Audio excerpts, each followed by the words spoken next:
not in a good position. You don't have the cards right now.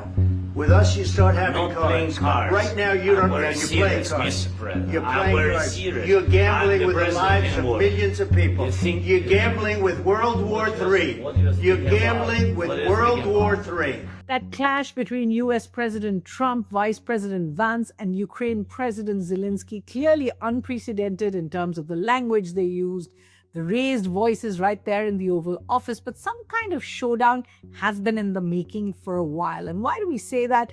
To begin with, since before Trump took office, he's been very openly critical of what he saw as Biden's desire to give aid to Ukraine without getting any returns from the US. His belief that US was shortchanged, particularly vis-a-vis Europe.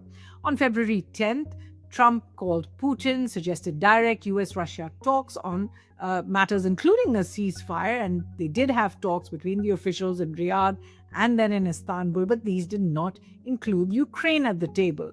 On February 14th, Zelenskyy protested that. In fact, he and Vance addressed the Munich Security Forum at the same time with diametrically opposing messages. Vance very critical, really, of Europe as well as Ukraine there. Now, Trump's demand for a cut on Ukraine's rare earth minerals for that minerals deal, but his refusal to give security guarantees to Ukraine was clearly a sore point in Kyiv. Zelenskyy nearly didn't travel, but then Macron and Starmer and other leaders stepped in. This may have also been a little bit about the protocol, because when you look at that altercation, it is worth watching the exact moment in the 50-minute interaction when things really went sour.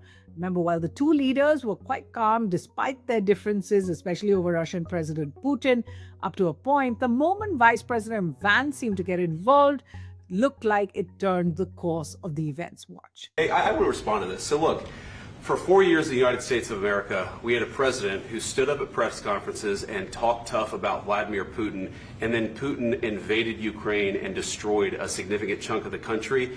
The path to peace and the path to prosperity is maybe engaging in diplomacy. We tried the pathway of Joe Biden of thumping our chest and pretending that the President of the United States' words mattered more than the President of the United States' actions. What makes America a good country is America engaging in diplomacy. That's what President Trump is doing. Can I ask you? Sure. Yeah? Yeah. Okay. So he occupied our parts, big parts of Ukraine, part of East and Crimea. So he occupied it on 2014. Now, the immediate fallout is Zelenskyy walking out of the White House, Trump threatening the US will now not deal with him.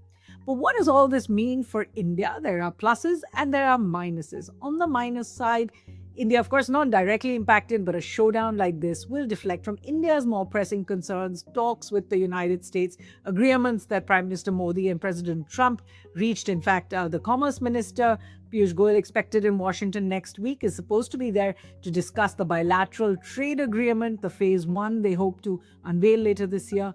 A big break within NATO and the transatlantic alliance will also change the global power balances, especially vis-a-vis powers like China and Russia, and India will have to really watch that closely. As India hosts the Quad Summit this year in particular, it will seek to draw the US's attention back away from Europe to the Indo-Pacific and to dealing with specifically the China threat. On the plus side from this outburst at the White House, as the EU visit by the European Union delegation has shown, in an increasingly unpredictable world, India is being seen as a stable partner, and it benefits as a result from its non-aligned position on all of this.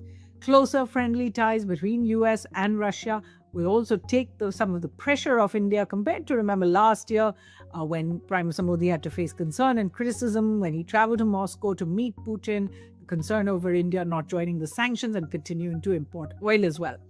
If Trump does pull off a ceasefire, or a ceasefire happens between Russia and Ukraine, this will help for India restore food, fuel, fertilizer supplies, but more importantly, the supply of military hardware and ammunition as well that India hopes to get from Russia. So it's a situation that bears very close view from New Delhi.